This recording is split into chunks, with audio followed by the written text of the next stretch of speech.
This is my new cicada friend. They're the ones that make those really like loud buzzing sounds when you're in the woods and stuff.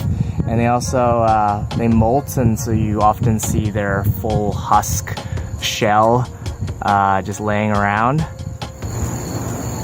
And this guy's just kind of chilling on my hand. Camera shy. Yeah.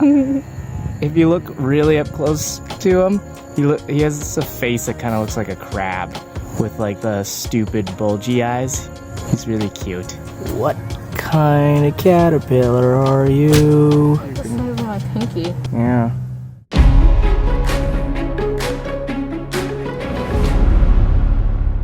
Welcome to Cribs. Let me give you a tour of our house. Over here is the kitchen, and over here we have the master bedroom. On the other side over here we have this vestibule. It's basically the garage. That concludes the tour of my crib. It's the world's first double-decker, 2-story tent. Raul, are you sleeping up here? Yeah, I'm just gonna go in now. Tour of your crib. So far it's completely empty. This is the closet, this one hook. You have a closet? Yeah. Fancy. It's a walk-in. Hey, what you doing there? I'm pumping this sleeping bag by hugging this airbag. It's pretty cool. Check out our sick tent setup, It's a fort. okay? So we have our tent. As you saw in the tour earlier. Yes. It's a speaker. It's a Tengu, speaker for this, our movie screen. So now We're actually we can lay back, and this is the ultimate glamping setup. We can watch a movie and hang out and play games in this open area. Like, yeah, this is the life.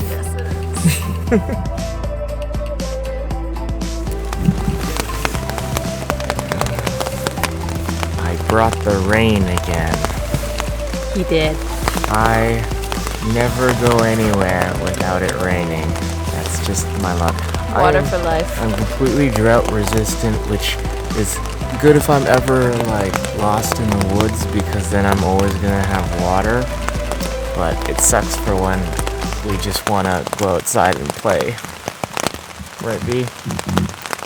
So due to the last minute nature of this trip, we're just doing like drive-in campsite, car camping type of stuff. And you know, the luxury, there's a water tap right beside us. There's flush toilets.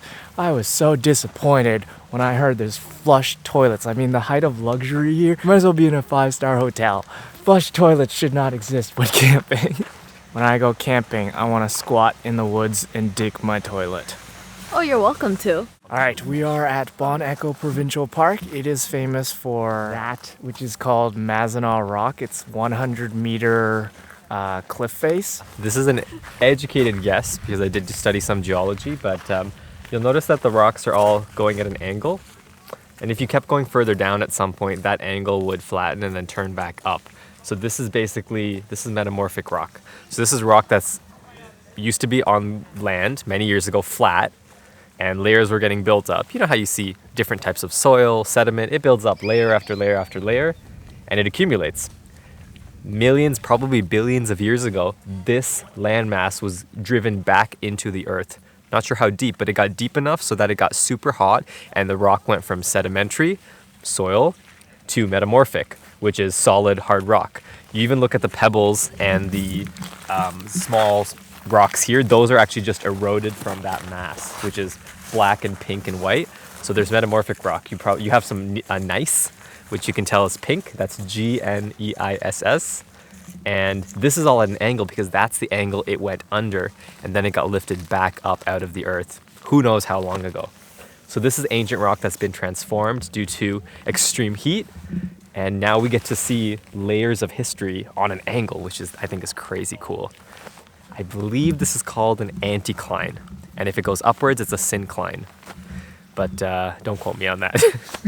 Anything to add? The one day, was it 2 nights ago? It was really foggy and you actually couldn't see. Oh wow. So these are my little info cards.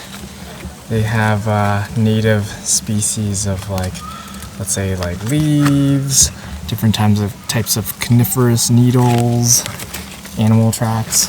I got this one, which is different amphibians like frogs and salamanders. So it's nice to have these little info cards and carry them because they're really small and light, but whenever you stumble upon things when you're hiking or whatever, you can try and identify things. These are all local native species. I think I picked these up at Algonquin Park, but it'll be good for anywhere in southern Ontario, I think, which is where we live and where most of the things I will run into are. And here's one on wildflowers of Ontario and eastern Canada. And you'll notice that everything is laminated, the cards and this little brochure pamphlet thing, so that when it's raining, like right now, it's not gonna get damaged.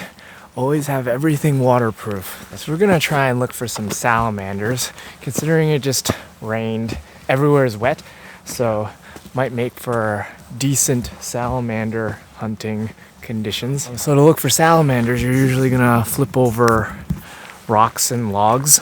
They like to be in moist, dark, damp places. Flip them over carefully because you don't want to accidentally shift heavy things that would crush them. But we'll look around, see if we can find some salamanders and identify them using our little cards, our info cards.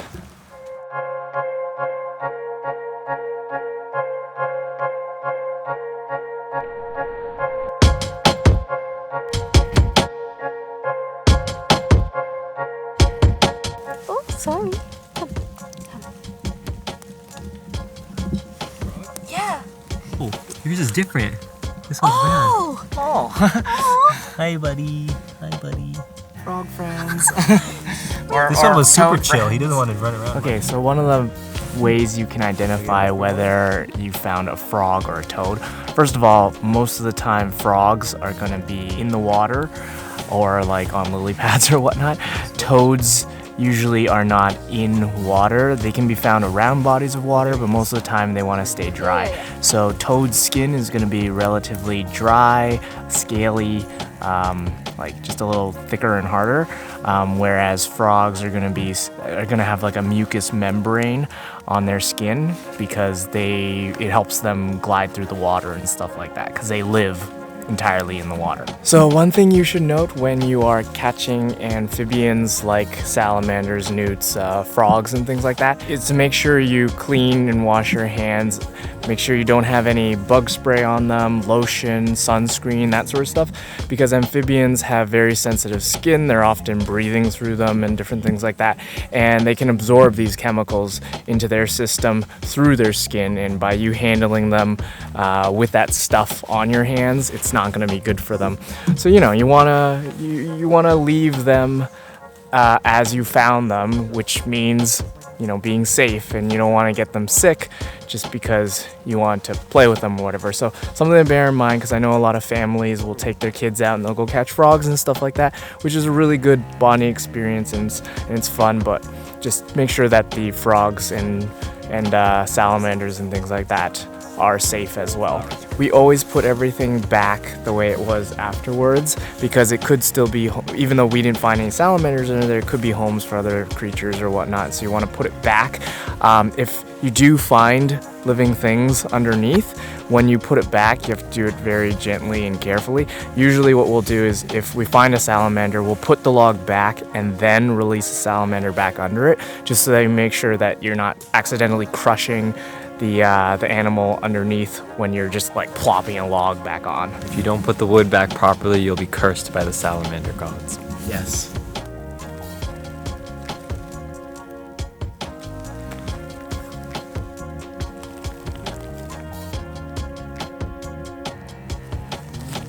Where are you, salamanders? So we're identifying some ferns using common ferns of the East and Midwest. The first thing we use is how many cuts do they have. So that's how many times does the leaf shape divide. So along the main spine is once. If they divide again, it's twice. And if those divide again, it's 3 times.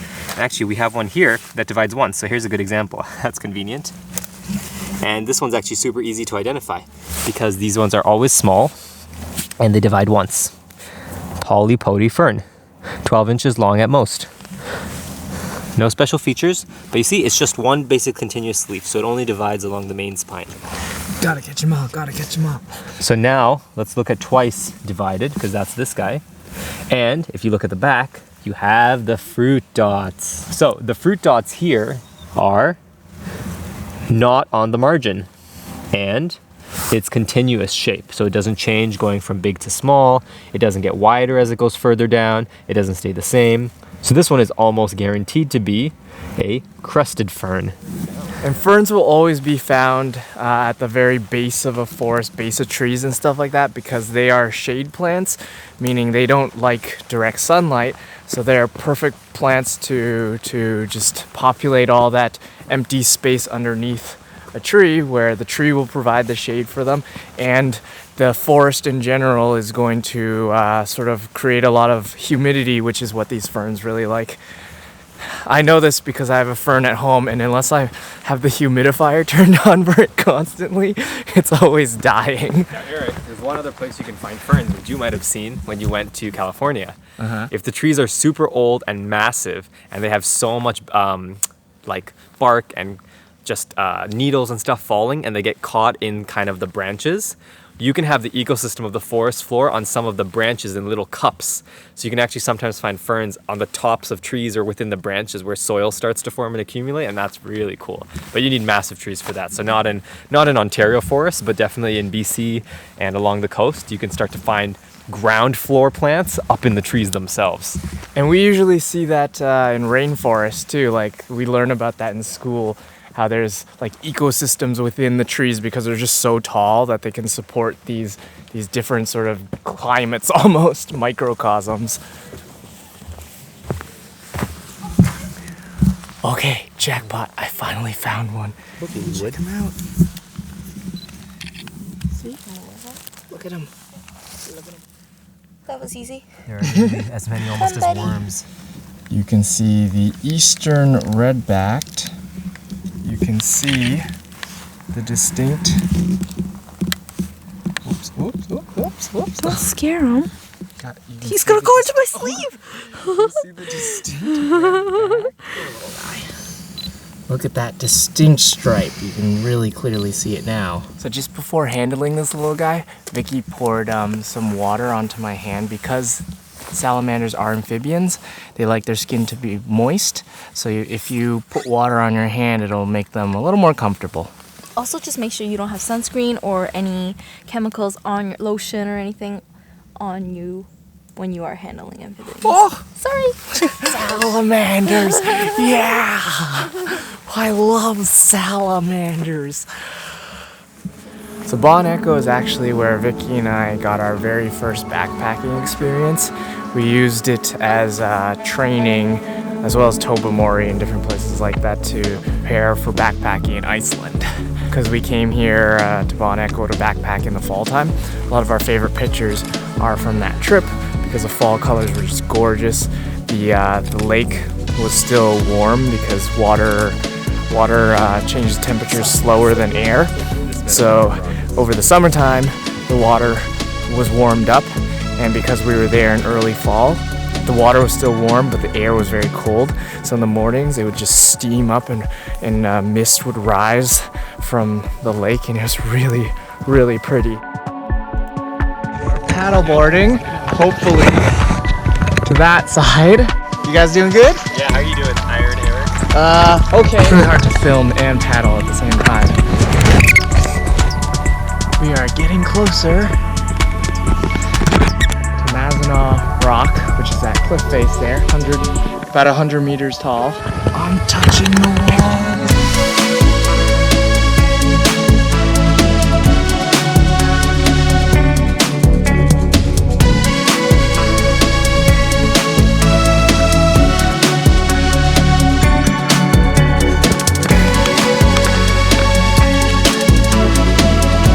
Crazy, right?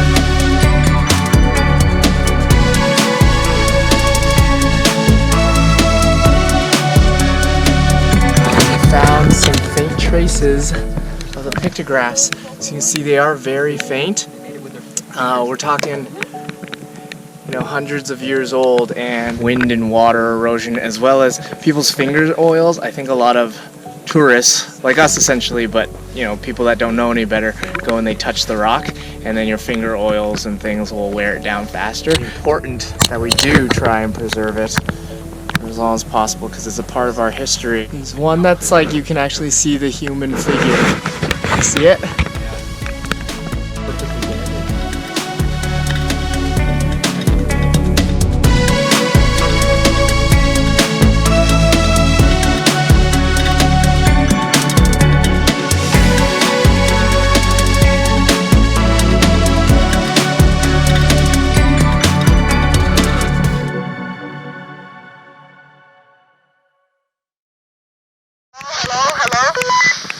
Hello?